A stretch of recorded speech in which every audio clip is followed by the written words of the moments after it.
Today, we're going to start this session with a conversation with Daniel Ibri, co-founder and managing partner at Mindset Ventures from Brazil. Daniel, welcome to the program. Thank you. Thank you for having me again. Yeah, pleasure to be here. And so, Daniel, we have talked before, and I know a little bit about your venture firm. Of course, you know, we have a lot of different people here, new people, and it's been a while since we last talked. Give us a little summary of your investment thesis, and in particular, we're going to dive down into what's happening in Brazil. How is AI playing out in your corner of the universe? So let's get started with a bit of introduction. Okay, awesome. So a bit about mindset. So we started about 10 years ago. The thesis has remained the same. So before, I had my first fund years ago, and after my first fund in Brazil, I was managing a corporate fund backed by Microsoft, Qualcomm, and others. And then we started Mindset 10 years ago, and we saw this big opportunity when we started from connecting Brazil or Latin America in general to foreign, tech ecosystems. And we saw that local investors here that we knew wanted to have access to opportunities and deals outside of our region, but they had no access to deal flow because it's competitive, hard to get into the deals, hard to source potential investments, and also foreign companies that wanted to expand to Brazil or Latin America, and they saw this as a huge, potential market, but they also knew that it's challenging if you don't know the culture, don't speak the language, etc. Right? So mindset actually comes from this idea of building something that is fully international and cross-border. So we still raise the majority of our capital in Brazil and Latin America. I'd say 80% of our money today comes from this market, but we only invest offshore. We are only investing in the US and Israel now, since the beginning, actually. So we don't invest locally here, which is kind of strange, but we only invest outside our region. And then we help these foreign startups expand here if and when it makes sense. It's not a requirement for us to invest in the companies, but it's one of the added values we try to bring to these companies, like helping entrepreneurs here if it makes sense for them to expand. So that's what we've been doing since the beginning in terms of like geography and focus and cross-border. We invest in early stage companies, so usually around Series A, sometimes late seed, sometimes early Series B, anywhere in between. But when companies already have a little bit of traction and revenues and clients, we do all the spectrum of B2B software. So we did, what it means changes over time, to be honest. Like it means actually we don't do hardware, biotech, or consumer, but inside this B2B software spectrum, we did a bunch. So we did a lot in fintech, cybersecurity, SaaS, AI, digital health, and others over this year. So now we are teams spread between these three geographies. So we have a team in Israel, we have a team in the US, we have a team here in São Paulo. We raised until today 4 funds. We're managing around $120 million. We invested in about 75 companies over this, almost 10 years now. So that's generally about mindset. Before I touch AI, any questions? Well, I would like to hear a bit about some case studies of companies you have invested in following this investment thesis that you just described. And what have you learned? Why are they choosing you, and what value are you adding? How are you, playing this investment thesis out? Awesome, great question. So as you all know, like the markets we're investing are very, very, very competitive, right? And just writing a check is not anyone's differentiation, right? Everybody can write a check. There's funds that are 10x, 100x our size. So what we're trying to do is 2 things. One is when it makes sense, and it's not for every company to offer this, international expansion is one of the added values. I think this, for some companies that makes sense to expand internationally or to a market like Latin America, this makes a big difference if you're boots on the ground. So this is one of the things. The second thing, we try to be very active and work in partnership with the founders. So we try to be very hands-on and help them, in growth strategies, fundraising, hiring, marketing, etc. So what we've seen, sometimes we're not the biggest check on their cap table, but we are the ones that are more active, more helping these companies, and we're really partnering with the founders to try to help them grow. So that's the second thing. And the third thing that is important is we're not leading the rounds, which is important because we're not competing with the local big VCs, right? So I am never putting the founder in a position where they have to choose between whatever, let's say Andreessen or mindset, because Mm-hmm. I think the answer is quite obvious, given the size and the breadth. But if they can, pick, let's say, Andreessen and get us as a co-investor to join the round with a smaller check, that makes a lot of sense because we're bringing things to the table that these other big guys can't. So let me So we're not leading or co-investing with these guys. let me ask a very precise question. In B2B, are you opening doors to specific customers? A lot of doors, a lot of doors, both in Latin America and abroad. So we've been able to help with our network, like even US-based companies in opening contacts with US customers, even being most of our team being here in São Paulo or having a smaller team in the US. So yes, that's one of the main focus, right? Helping companies expand revenues and opening doors to potential customers. And what kind of customers are the best for, what kind of customers would find the most value in working with Mindset? I think so. I think obviously the ones that see the best value are the Brazilian ones or the Latin American ones because they have someone here on the ground that speaks the language, And knows the what culture, and are Latin bringing. American, is there a sector that you specialize in? Is it Latin American financial services companies, CPG? Where in Latin American enterprises do you have the best traction? I'd say in the financial sector are the best traction. So we're very well connected to the big banks here, to insurance companies, and to others. Okay. And these are the companies that have bigger budgets for tech and they're more tech forward, trying to adopt technology. So if you think that a big part of our portfolio is cybersecurity, for instance, Okay. cyber threats are global. So any Yeah. huge Brazilian or Latin American bank is looking for whatever is best around the world. And we're bringing these types of companies to them. Okay, cool. All right. That's what I wanted to understand. All right, let's talk about AI. What's happening? What are you seeing? What are you investing Wow, so in? What would much. you like to invest in? We have like 5 hours to talk. Like, I think so. Maybe let me separate this in two, right? What's happening with AI in terms of the investment focus and investment Yeah. companies and pipeline, and what's happening with AI in our activity, in our day-to-day as a VC, Okay. because that's changing as well, Yeah. right? So in terms of the companies we're looking at, obviously, like everything now is AI and needs to be AI. Like all the companies need to have some kind of AI embedded.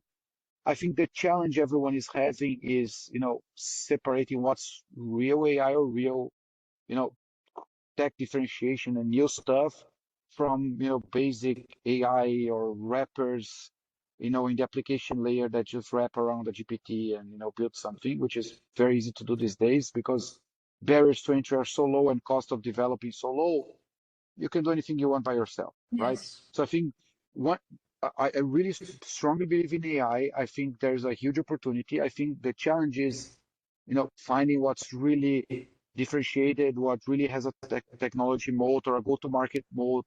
People who understand the tech side, but also know how to scale those companies because all the clients are overwhelmed by hundreds of companies knocking on their doors.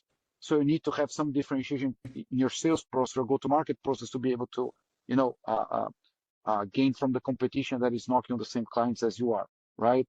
So I think that's one of the things that's very important to us, and also getting out of the valuation hype, right? There's a clearly a valuation hype around AI. Yeah. That's less so on the earlier stages and more so on the growth stage. But still, there's some of the companies are completely crazy in terms of like Yes. economics and stuff. So trying to find like good deals is not obvious. Like good companies, good teams, good technology differentiation, good go-to-market strategy, decent valuation. Getting to this combination is very, very challenging Very, these very days. challenging. Yeah. And and those are very competitive, so getting into competitive deals is also challenging, but that's our job. Yeah. And what size checks are you trying to write? Usually we're doing 1.5 to 2 million I see. initially, and then we're following over time. Sometimes we double that, triple that over time. Okay. So I just want to say for those of you who are listening, this point that Daniel just made about LLM wrappers, ChatGPT wrappers, and whatever LLM wrapper not having enough moat to attract venture capital, that is a fact.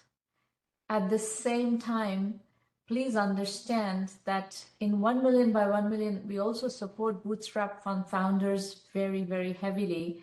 And these are fantastic opportunities for bootstrapped entrepreneurship. As a solo entrepreneur, as a small bootstrap team, you can put something together. And if it's solving a problem and there's a customer base for that wants to solve that problem, you can build very nice businesses writing wrappers on top of ChatGPT. And there are infinite number of niches in which you can do that. And some of them are sizable niches. So I just want to call that out for everybody. And especially since we have such a large base of solo and bootstrap founders, we do support very much in 1Mby1M the ChatGPT wrappers and so on. So yeah, and just to echo your point, I 100% agree with you, and I think like sometimes we think that doing venture-backed companies and growing stage financing and all that stuff and aiming for an IPO in 10 years is the best strategy. But I honestly don't necessarily agree with that, right? I think for the entrepreneurs, there's different paths to go. Like you don't need to raise venture capital. You can do by yourself. You can be a very successful, very rich, very realized, founder building something by yourself and leveraging AI tools to build like agents, uh, developing code by yourself, even if you're not a great coder, but doing vibe coding and stuff. I think there's so many opportunities these days for you to be a bootstrapped founder, and potentially it will make you even happier or wealthier in the future if you don't have to share your part of your pie with other investors. So I totally agree with your point. the other point, what you said as a corollary to that is that, the probability of building a unicorn venture, successful, real unicorn venture, not a pseudo unicorn that is stuffed up with liquidation preferences and just has a very high valuation and tons of funding. Those kinds of ventures tend to become either zombicorns or death by overfunding scenarios. Zombicorns Yeah, are former unicorns that reach a certain level of revenue and then stall, and then it cannot find an exit and it cannot find further financing. That's the fate of 9 out of 10 venture funded companies. The reality is 96% of the exits in our industry happen at the sub $100 million valuation range.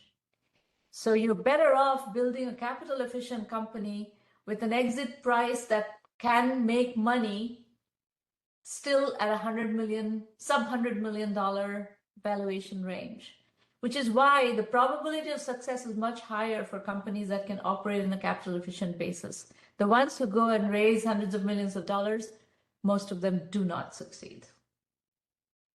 So what is your thesis, Daniel, on B2B AI at the moment? Let's double click down, since B2B is your yeah, primary yeah. playing ground. Yeah, so we're looking to, I think, two things mostly. One is AI infra, right? So looking to the infrastructure. So just to give you an example, one of the last companies we invested in the US is a company called OpenLayer. And what OpenLayer is doing is they created an end-to-end platform that helps companies um, do kind of a quality assurance on their models that developed, either like traditional machine learning models to Gen AI models, all the spectrum, because you need to make sure in a corporate, if you're developing your own models and programs, that this model is not sharing sensitive data, it's not biased in any way that you can. is using the correct language, is not hallucinating for clients. So making this quality assurance pretty challenging on the back end, and that's what OpenLayer is doing. So that's just an example, like trying to, you know, leverage the usability of AI inside big enterprises, a big focus for us, and all the backend tools that enable AI to be used more efficiently inside big enterprises is one of the areas that we're looking very much. And the second thing I would say is more verticalized application layer stuff.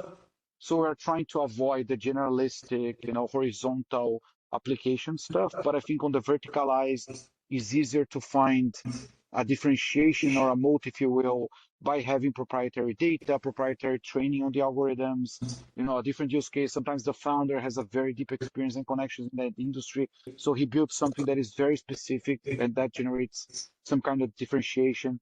So that's mostly what we're looking at, like more infrastructure stuff, mostly with the rationale of helping big enterprise enable the usage or benefits of AI inside those corporations, or more verticalized on the application layer. Great. So here's a question that is very contemporary. As you probably have seen yesterday, Microsoft and OpenAI settled their dispute, and now OpenAI is ready to go public. And the deal that Microsoft has done with OpenAI is until 2032.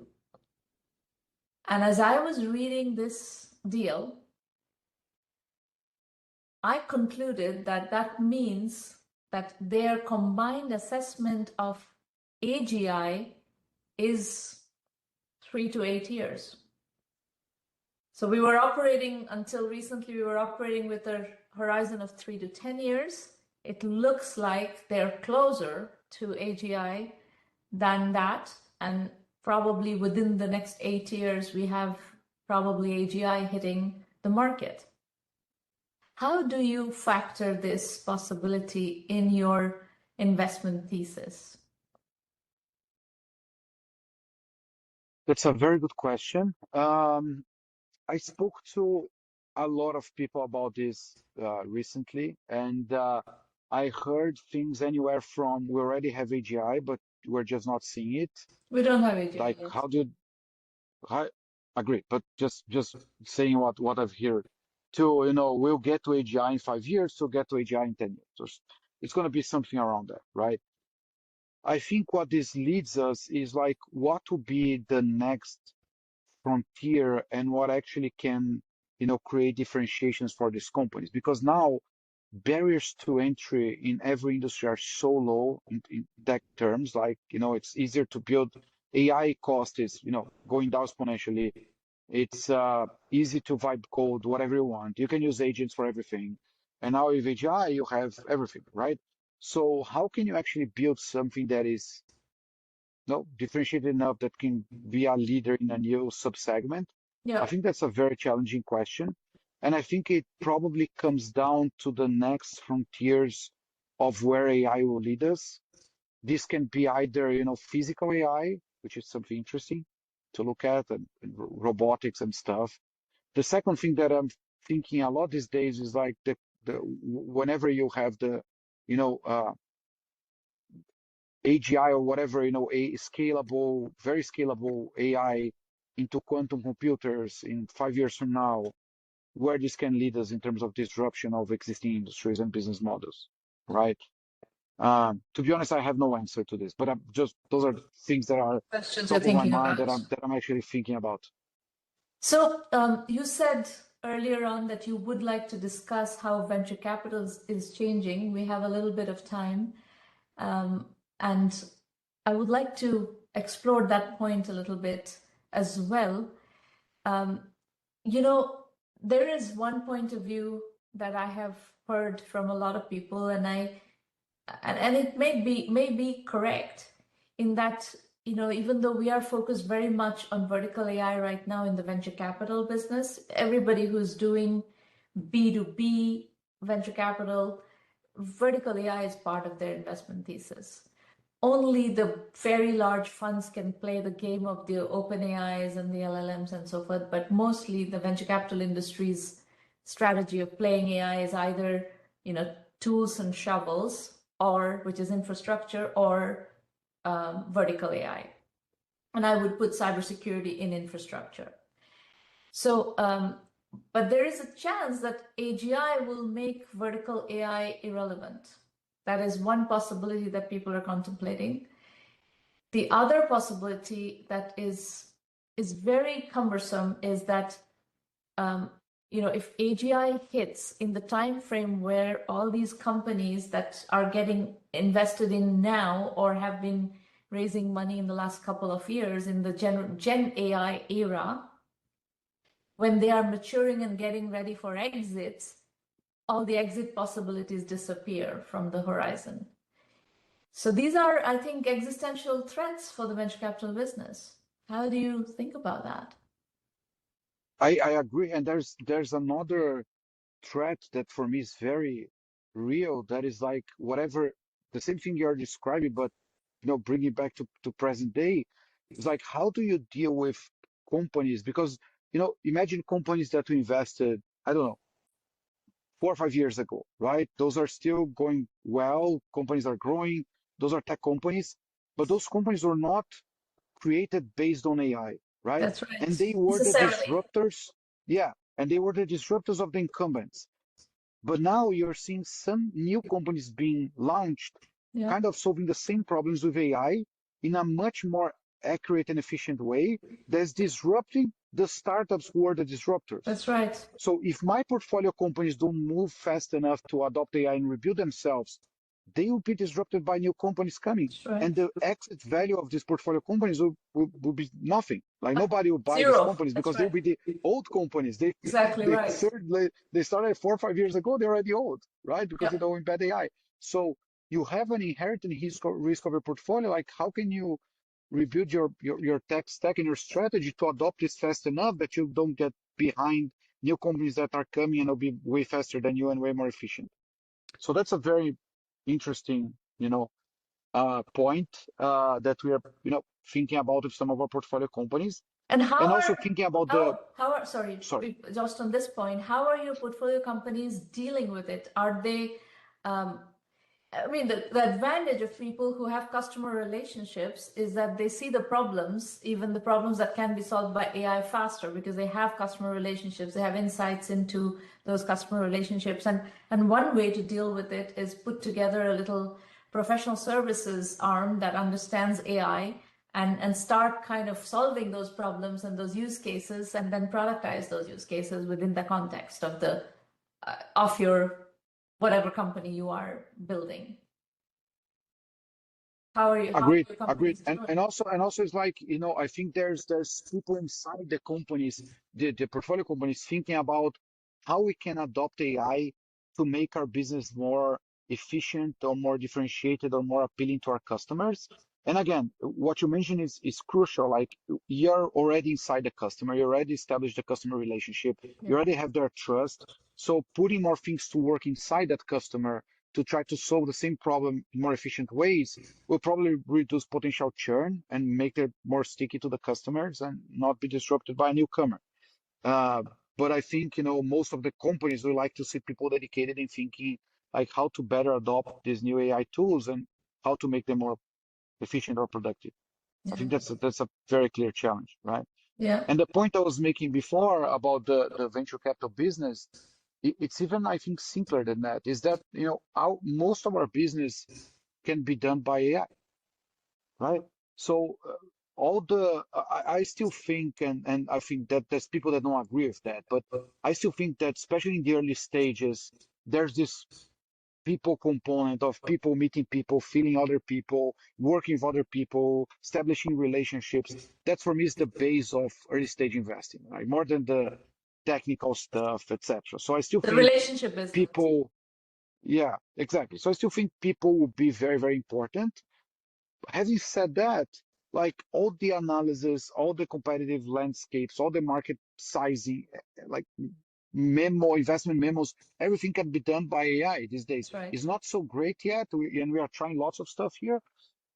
It will get great Get very, very better. soon, right? Get better. Yeah. And we are, we're using these tools internally. We're building on top of these tools internally. We're trying to leverage our process and become more efficient. And the leverage that this is giving us at mindset is incredible. Like we are able to do now way more with way less time and effort and people dedication to analyze new industries, analyze trends, analyze competitiveness, analyze companies, etc. So it's really leveraging our work, but most of our work can be done by AI. So like Well, I'm not sure how let me let TC me 3.0 will be. let me present a slightly different point of view about your business, because your business is kind of an extension of my business. I understand your business for a long time. Your business, the venture capital business, is about deal sourcing, deal Yeah, research, and then comes the crucial part. You have to win the deal. Maybe you can source the deal using AI. Maybe you can research the deal using AI, create your investment thesis, be convinced that you want to invest in the company. But then the point that where you have to win the deal, that is a human point. Investors have to build rapport with the entrepreneurs, for the entrepreneurs want to work with you. I 100% agree, but I also think that competition, because if everybody is having able to source or to map the same deals more or less, because information is so spread out, so easy to access, Yeah. competition for these deals will increase, right? Incredibly so. That's what I'm saying. Yeah, Winning, whether you can win the deal or not, is going to determine whether you can be. It's already the case, right? it's already the case. So It will just get worse. yeah, the best deals have always been so competitive and so, such a valuation fest. Um, it's the people who actually have done really well in venture capital under the radar are the ones who have been able to make contrarian bets. You know, Agreed. invest in deals that not everybody is going off on a feeding frenzy on, and made those businesses successful. Those are the ones who have really done well in venture capital. And I think that still remains true. If all the signals are available publicly that AI can pick up, those deals are going to be too competitive. I agree. I totally agree. I totally agree. And it comes back to the personal point slash relationship, that especially in the early stage, right? Yes. It's about that at the end of the day. Yeah. Okay, well, Daniel, thank you for coming back. We'll keep in touch. And, Oh, thank you so much. I It was an always amazing bring conversation. I people loved back your to catch up. provocations. Yeah. Okay. Well, talk to you soon. Bye. Thank you. Thank you, everyone. Bye.